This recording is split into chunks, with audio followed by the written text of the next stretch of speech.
자랑할 것이 굉장히 많은 사람이었습니다. 학벌이 좋고 똑똑한 사람이었습니다. 좋은 가문의 사람이었고 자신의 입으로 나는 바리새인 중에 바리새인이고 유대인 중에 유대인이다. 게다가 그는 국제적인 감각을 가진 사람이었습니다. 헬라어와 여러 가지 언어에 능통했고요. 또 유대 문학에 대한 깊은 이해가 있었습니다. 그리고 율법을 잘 연구해서 가말리엘이라는 요즘으로 얘기하면 하버드 법대 교수님, 세계 최고의 석학 밑에서 배웠던 정말 어디다 내놔도 남부러울 것이 없던 사람입니다. 그런데 그 사람이 로마의 시민권을 갖고 하나님의 쓰심을 받은 사람입니다. 그런데 그런 얘기를 합니다.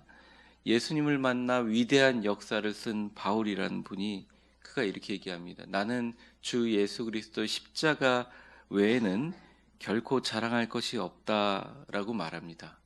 그의 유일한 자랑은 십자가였고 바울은 십자가를 자랑했습니다. 여러분에게 묻고 싶습니다. 여러분의 자랑은 무엇입니까? 여러분이 갖고 있는 자랑은 무엇입니까?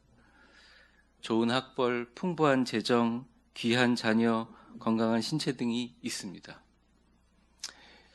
제가 목회하면서 압구정서부터 과천, 그리고 미국 중소도시, 좋은 도시, 또 그러다가 구리까지 와서 여러분들 같이 이렇게 하게 되는데 각 지역마다 특성이 있는 것 같아요. 그리고 가지고 있는 자부심도 다르다고 생각합니다. 사실 그가 자랑하는 것, 그 사람이 자랑하는 것은 그 사람의 됨됨이를 드러내주죠. 그래서 아무리 어떤 말로 얘기를 해도 그 사람이 드러내고 자랑하는 것이 그 사람의 됨됨이라고 볼 수 있습니다. 그래서 내가 예를 들어서 학벌을 자랑한다. 그럼 그 사람에게는 학벌이 너무 중요한 거예요. 내가 정말 자녀를 자랑한다. 그러면 그 사람에게는 그 사람 자신보다 남편보다 자녀가 너무 중요한 거예요. 여러분에게 묻고 싶습니다. 여러분의 진짜 자랑은 무엇이죠? 여러분이 진짜 자랑하고 싶은 것은 무엇입니까? 만약 여러분의 좋은 학벌이, 여러분의 재정이, 여러분의 자녀와 여러분이 갖고 있는 건강이 여러분들을 자랑스럽게 해준다고 생각한다면 여러분의 가치관의 중심은 바로 그 자랑입니다. 사람의 자랑은 사람이 드러내는 것은 말로도 드러내기도 하고 행동으로 드러내기도 하지만 그 사람이 사람들한테 드러내는 것 자체가 그게 자기한테 굉장히 자연스럽고 자랑스러운 일이에요. 바로 자랑은 그 사람이 삶을 살아가야 될 이유, 그리고 그 사람들의 존재의 중심을 얘기합니다. 만약 제가 설교를 하면서 난 설교를 잘한다 라고 자랑한다면 그 목회자는 설교를 잘하는 게 자랑이죠. 만약 여러분들이 교회를 봉사하면서 내가 봉사를 잘한다 생각하면 그 봉사하는 게 여러분의 자랑입니다. 근데 바울 사도는 우리에게 자랑에 대한 새로운 관점들을 제시합니다. 바울의 자랑은 십자가였습니다. 그리고 그 십자가는 바울 사도의 존재의 중심이고 삶의 이유였다는 거예요. 바울 사도는 그 자랑의 이유에 대해서 이렇게 얘기합니다. 한번 저를 따라해 보세요. 그리스도로 말미암아 세상이 나를 대하여 십자가에 못 박히고 내가 또한 세상을 대하여 그러하니라. 오늘 본문은 갈라디아서 6장 14절인데 우리 같이 한번 읽어보도록 하겠습니다. 시작. 그러나 내게는 우리 주 예수 그리스도의 십자가 외에 결코 자랑할 것이 없으니 그리스도로 말미암아 세상이 나를 대하여 십자가에 못 박히고 내가 또한 세상을 대하여 그러하니라. 아멘. 바울이 십자가를 자기의 자랑이라고 생각하는 이유는 십자가 때문에 내가 세상에 있는 모든 것을 다 죽이고 세상이 나에게 역사하려는 세상도 나에게 십자가에 못 박히고 오직 예수님으로 살게 한다는 데 있습니다. 많은 분들이 신약 성경을 읽으면서 바울이 쓰신 서신들을 많이 읽습니다. 그렇죠? 여러분들 보면 양적으로도 수많은 바울 사도가 교회를 향해서 쓰신 편지들이 있잖아요. 고린도 교회를 향해서, 에베소 교회를 향해서, 빌립보 교회를 향해서, 갈라디아 교회를 향해서 편지를 많이 쓰지 않습니까? 그리고 사도행전에 보면 마지막 바울이 순교하기 전까지 더 위대한 선교의 꿈을 꾸다가 하나님 곁으로 가시는 그 여정까지 나와 있지 않습니까? 바울은 굉장히 위대한 사람입니다. 우리가 볼 때는. 근데 바울의 서신을 연구하다 보면 바울이 어떤 고초를 당했는지 나옵니다. 바울은 위대한 하나님의 사람이었지만 예수님을 받아들이고 그 십자가를 지면서부터 교회를 세우고 고초를 많이 당했어요. 아픔을 많이 겪었어요. 바울이 원래 불같은 성격의 사람이었습니다. 그러니까 성격이 굉장히 불같다는 말이죠. 그러니까 뭐든 하든 열심히 하는 사람이에요. 예수 그리스도인들을 잡아 죽이는데도 불같은 사람이었지만 다메섹 도상에서 예수님을 만나 완전히 변화될 때도 불같은 사람이라 이 성격을 바꿀 수가 없으니까 이런 고초 때문에 몸이 늘 아팠습니다. 여러 가지 온갖 질환을 겪고 힘들어했습니다. 즉 걸어다니는 종합병원이었다는 거죠. 또 고린도 교회, 에베소 교회, 갈라디아 교회, 빌립보 교회를 가르고 흔드는 사람들 때문에 엄청난 위협과 비난을 감수했습니다.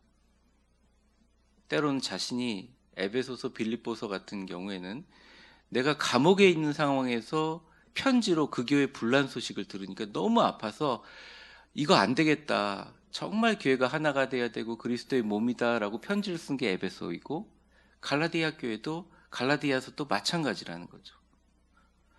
골로새서는 물론이고요. 그것도 감옥에 있어서 쓴 겁니다. 얼마나 마음이 아팠겠어요.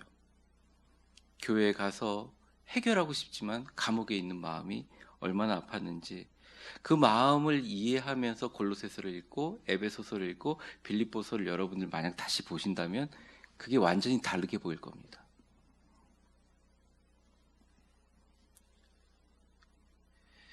바울 사도는 교회로부터 지원을 받지 않기 위해서 자신이 직접 텐트를 만드는 직업을 하면서 생계를 유지해 나갔습니다.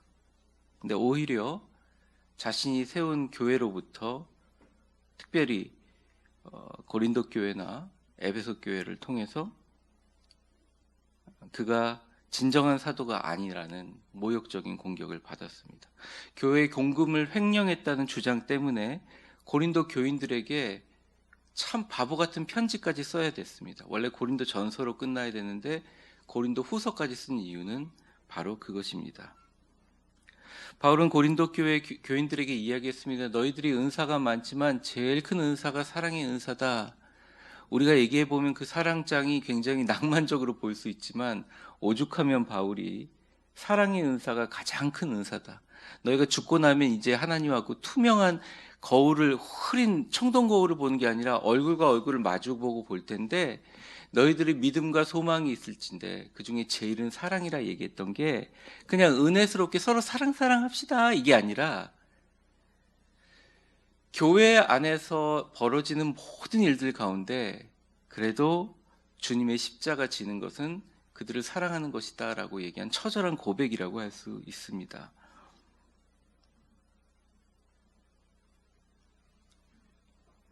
특히 바울 사도는 끝까지 일부 무리의 거짓 주장 때문에 교회 교인들에게 편지를 써야 했고 마지막 순간에는 하나님 앞에 이렇게 기도했습니다.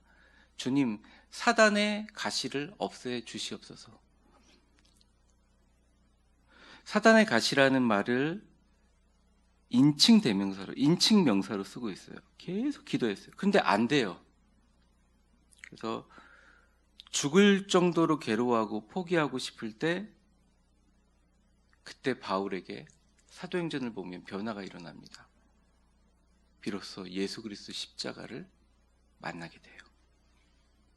예수 그리스도 십자가가 바울에게 다가왔어요. 그리고 그 십자가를 꼭 붙들었습니다. 그 다음서부터 바울이 쓴 이야기들이 달라집니다. 예수 그리스도의 십자가에 달려 죽은 것 외에는 나머지를 다 배설물로 여길 것이다. 세상이 나를 아무리 쳐도 이제는 아프지 않고 그러하지 않다. 내가 예수 그리스도 십자가를 자랑하는 것은 세상이 나에 대해서도 못 박았고 나도 세상에 대해서 못 박았다. 그러면서 십자가에 달린 예수님과 깊이 교제했습니다.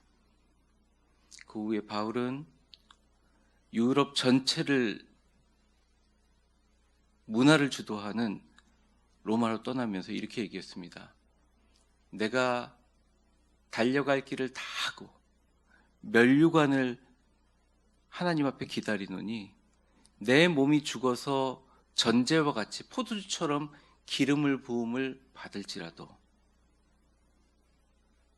나는 예수로 살리라. 이제 내가 사는 것은 나의 사는 것이 아니라 나를 위해 십자가에 달려 죽으신 예수 그리스도를 믿는 믿음 안에서 사는 것이라 하면서 로마로 갔고, 바울이 떨어뜨린 로마의 순교의 피가 로마를 변화시킨다 보니 로마가 기독교 국가가 되었고, 아시아보다 훨씬 빨리 유럽 전체가 기독교를 받아들이는 위대한 역사가 일어났습니다. 세상 사람들은 이렇게 볼 수 있어요. 참 비효율적이다. 참 비효율적이다. 감가상각이 맞지 않는다.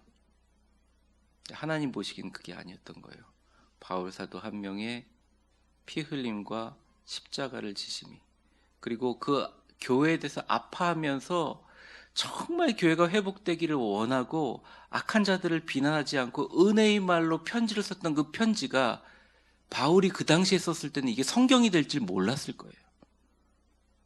근데 그 성경 말씀이 오늘 우리를 살리고 전 세계 몇억 명의 기독교인들의 소망과 희망이 된다는 것은 바울이 사도가 십자가를 지었다는 게 전혀 헛되지 않았다는 것, 그리고 위대한 일이었다는 것을 우리에게 보여줄 수 있습니다. 저는 교회 이름을 위대한 교회로 지었어요. 사람들이 참 많이 처음에 놀렸습니다. 미국에서 교수를 하시는 저희 형님도 굉장히 심각한 얼굴로, 진우가 교회 이름 바꾸면 안 되냐? 왜요? 저 교회 이름이 너무 튑니다. 그래서 아니 형님 왜요? 그랬더니 아니 야, 너무 교만하잖아. 어떻게 교회가 위대할 수 있니? 그래서 제가 물어봤어요. 형님 왜 교회가 위대할 수 없습니까? 형님 교회가 위대하다는 건 완벽한 게 아닙니다. 위대한 하나님만 붙드니까 위대한 거죠. 그렇게 얘기를 했어요. 처음에 우리 교회에 와가지고 이제 엘리베이터에 그때 박응열 집사님도 박응열 집사님이 아마 다신 것 같은데, 엘리베이터에 이렇게 뭐 1층, 2층 이렇게 그 스티커 붙일 때 까맣게 위대한 교회 붙였잖아요. 누가 띈 거예요. 그래가지고 다시 위대한 교회 이렇게 붙이면서 너무 내가 부담스럽게 얘기한 게 아닌가. 사실은 우리들은 위대하지 않잖아요. 그래서 교회 자체가 위대한 걸로 생각을 하고 있는 분들이 많습니다. 사랑하는 성도 여러분, 어떤 분이 처음에 교회 와가지고 이제 식당을 못 가니까 교육자들하고 저하고 짜장면을 시키는데 어느 교회세요? 그런데 제가 위대한 교회입니다. 이랬더니 그 짜장면집에 깜짝 놀라더라고요. 네? 아니 위대한 교회라고요. 송림빌딩 2층에 있는 위대한 교회라고요. 사람들은요 위대한 교회 이름 갖고 조롱할 수 있어요. 뭐가 위대하냐 이러면서. 여러분, 우리 교회가 위대한 이유가 뭔지 아세요? 저는 우리 교인들이 가지고 있는 인내입니다. 인내. 우리 교회가 시작될 때 가지고 있었던 인내가 있어요. 그 밑바탕부터, 기초부터 우리 교회가 시작됐어요. 그러니까 의도가 굉장히 순수했다는 거죠. 교회 와서 뭐 정치하려는 것도 아니고 뭔가를 이루려고 하는, 사람들을 모으려고 하는 게 아니라 정말 너무너무 힘들고 어렵고 고통스럽고 같이 오랫동안 신앙생활했던 사람들하고 심리적 정서적으로 떨어져 해야 되는데도 불구하고 교회에 대한 믿음과 소망으로 정말 힘들게 왔잖아요. 그렇죠? 그 위대함이 하나님이 주신 위대함이라는 거예요. 우리 교회가 지금 어렵습니까? 흔들립니까? 아니요. 저희 교회는 하나님이 주신 위대한 교회입니다. 왜? 우리의 자랑은 건물이 아니고, 우리의 자랑은 우리가 가지고 있는 무언가 자랑할 것이 아니라, 우리의 자랑은 십자가에 달리신 예수님이기 때문입니다.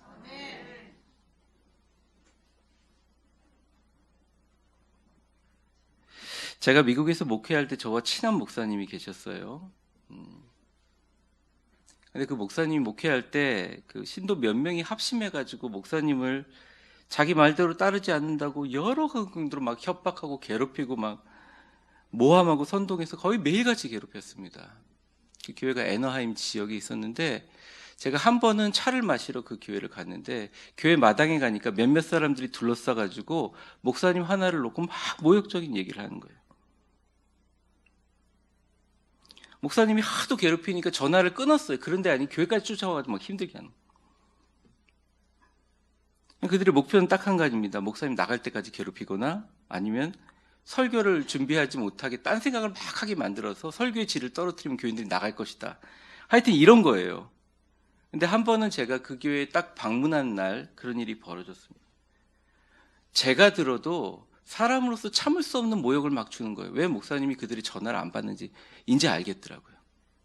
그런데 끝나고 나서 목사님이 저보고 목양실에 들어가자고 하시는 거예요.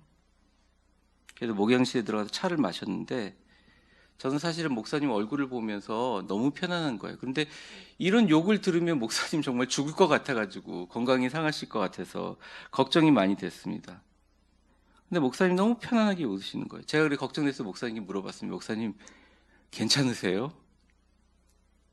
그때 목사님께서 빙그레 웃으시면서 저한테 대답했던 잊지 못할 말이 하나 있습니다.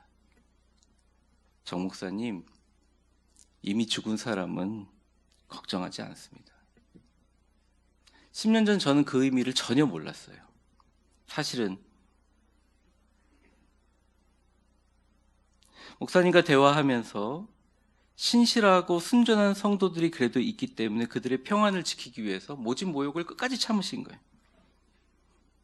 그리고 이렇게 말씀하셨습니다. 정 목사님, 그래도 우리 교회는 좋은 사람들이 조금 더 많아요. 그래서 내가 지금도 그 사람들 믿음과 신실하게 나의 말씀을 믿는 사람들의 기도에 좀 병이 났고 그들에게 축복하면 교인들에게 물질의 복을 주세요 하고 말씀하시면서 선한 미소를 띄우던 목사님께서 정 목사님 목회하다 힘들면 이거 보세요 하면서 책갈피를 주셨는데 그 책갈피에 적혀있는 성경 구절입니다. 한번 우리 같이 읽어볼까요? 시작. 여호와 앞에 잠잠하고 참고 기다리라. 자기 길이 형통하며 악한 꾀를 이루는 자 때문에 불평하지 말지어다. 분을 그치고 노를 버리며 불평하지 말라. 오히려 악을 만들 뿐이라. 진실로 악을 행하는 자는 끊어질 것이나 여호와를 소망하는 자는 땅을 차지하리로다. 아멘. 여러분, 우리 교회 땅 필요합니다. 우리 지금 렌트하고 사람들이 지나가면서 이게 교회냐, 상가 건물 땅 필요해요. 제가 이 말씀 읽으면서 늘 생각합니다. 조금만 참고 견디고 하나님이 주신 알곡 같은 성도들 주님 앞에 빛나는 해처럼 빛날 날이 올 것이다. 진실로 악을 행하는 자는 끊어질 것이나 여호와를 소망하는 자는 땅을 차지하리로다. 물론 여러분들도 개인적으로 땅을 사기를 바랍니다. 요즘에 땅이 제일 좋잖아요, 사실. 전 자기 집 하나 없지만 어쨌든 땅을 가지고 있는 건 너무 좋은 거예요. 아니 우리 교회가 땅이 있어야 뭘 건축을 할 거 아닙니까? 저는 이 말씀을 뭐 성경적으로 주석적으로 해석하지 않고 이 말씀을 읽을 때마다 주님 우리 교회 땅 좀 주십시오. 근데 돈이 없어요. 그러니 어디서 땅이 하늘에서 뚝 떨어진다는 말처럼 주님 땅을 주십시오. 아니 산을 들어가지고 바다로 던지우신 주님께서 그거 못하겠습니까? 악한 꾀를 이루는 자 때문에 불평하지 말라. 분을 그치고 노를 버리고 불평하지 말라. 오히려 악을 만들 뿐이니라. 그 후에 10년의 세월이 지나 얼마 전 그 목사님의 소식을 미국에 가서 잠깐 들었습니다. 목사님께서 병으로 교회를 사임하시고 얼마 후에 돌아가셨다는 소식을 들었어요. 남겨진 목사님의 사모님과 자녀들을 위해서 진심으로 기도했습니다. 예수 십자가에 자신을 또 세상을 날마다 죽이고 십자가만을 붙드신 그 목사님에게는 정말 예수 그리스도의 십자가가 그의 인생의 자랑이셨어요. 말만 십자가 자랑한다면 뭐합니까? 그렇게 사셨어요. 바울도 그랬듯이, 그 목사님도 그랬듯이 예수 그리스도의 피 흘린 몸이신 교회를 지키기 위해 십자가만 붙들고 주님 곁으로 갔습니다.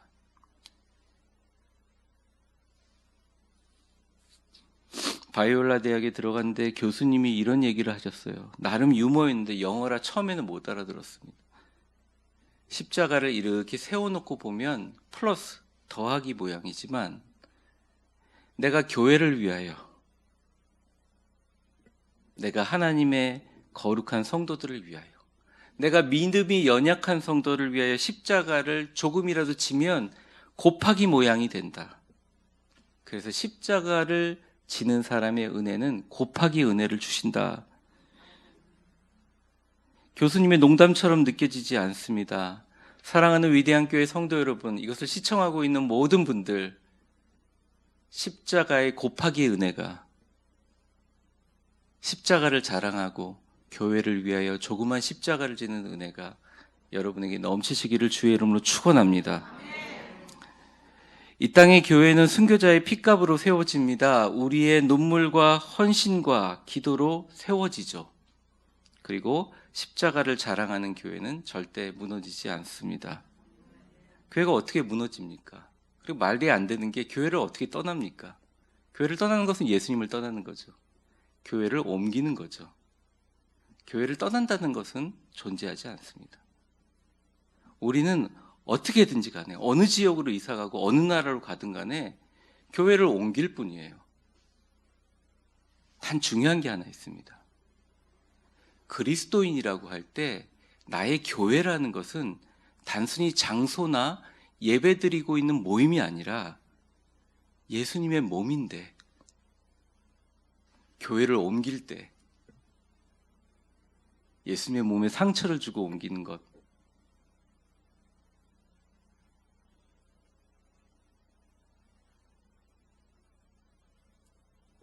예수님의 몸에 대해서 비웃고 옮기는 것, 그건 아니지 않겠습니까? 우리는 절대 교회를 떠날 수가 없어요. 예수님을 구주로 영접한 사람은 주님의 심판대 쓸 때까지 주님의 손에 묶여있는 사람입니다. 주님의 십자가의 사랑에 묶여있는 사람이에요.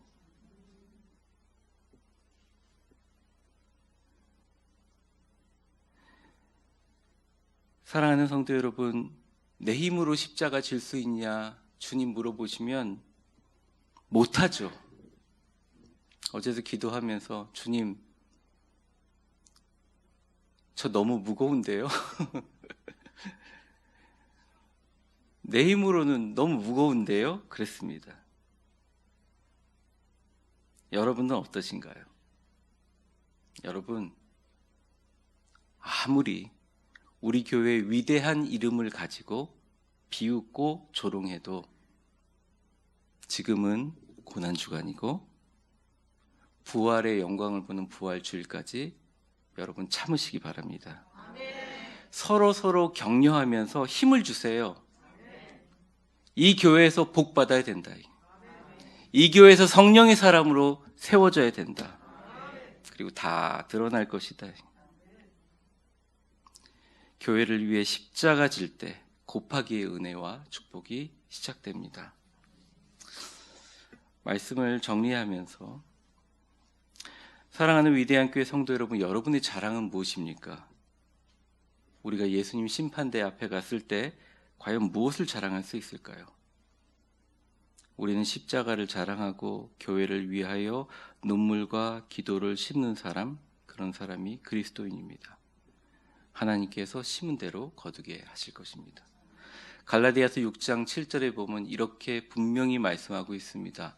스스로 속이지 말라. 하나님은 업신여김을 받지 아니하시나니. 사람이 무엇으로 심든지 그대로 거두리라. 혹시나 여러분들이 저희 교회에 대해서 업신여기는, 교회 이름을 갖고 업신여기는 뭔가를 봤다면 이 말씀을 다시 한번 보시기 바랍니다. 스스로 속이지 말라. 하나님의 교회는 업신여김을 받지 아니하시나니. 하나님의 교회는 업신여김을 받지 아니하나니. 사람이 무엇으로 심든지 그대로 거두리라. 세상 사람들은 업신여길 수 있습니다. 우리가 또 세상 사람과 똑같은 방법으로 대응하고 갚아주라는 마음이 들더라도 하나님의 거룩한 이 고난주간, 하나님의 교회를 위해 한 번 더 무릎 꿇고 기도하고 눈물 한 방울이라도 주님의 몸된 교회를 위해서 흘리고 주님의 십자가를 바라보고 기도하는 사람은 십자가를 정말 자랑하는 사람입니다. 교회를 위해 십자가를 지는 사람입니다. 물론 교인이지만 하나님 안 계신다고 자신을 스스로 속이는 사람들이 있을 수 있어요. 하나님의 교회에 상처 주는 것, 십자가를 자랑하는 사람들을 업신여길 수 있습니다. 교회를 비웃을 수 있어요. 하지만 그분 뒤에 계시는 하나님은 절대 업신여김을 받을 만한 분이 아닙니다. 무서운 분이에요. 그리고 사람이 무엇을 심든지 그대로 갚아주신다는 것입니다. 사랑하는 성도 여러분, 3년간 우리가 같이 신앙생활을 하면서 내가 교회를 위한다, 교회를 세운다, 교회를 사랑한다, 교회가 잘되게 하기 위한다, 말이 무슨 필요가 있겠습니까? 다 하나님 앞에서 그 행동으로 보여지는 거예요. 사람은 말이 아닌 행동으로 더 크게 말하는 것입니다. 아무리 감추어도 다 이제 하나씩 드러나게 될 것입니다. 중요한 것은 남이 아니에요. 여러분의 행동이 주님의 몸이신 교회를 사랑하고 십자가를 자랑하는, 주님이 기뻐하시는 주님의 감동의 성령의 사람이 되는 게 우리 그리스도인의 최고의 자랑이자 목표 아니겠어요? 그걸 들고 가는 게 바로 십자가 아니겠습니까?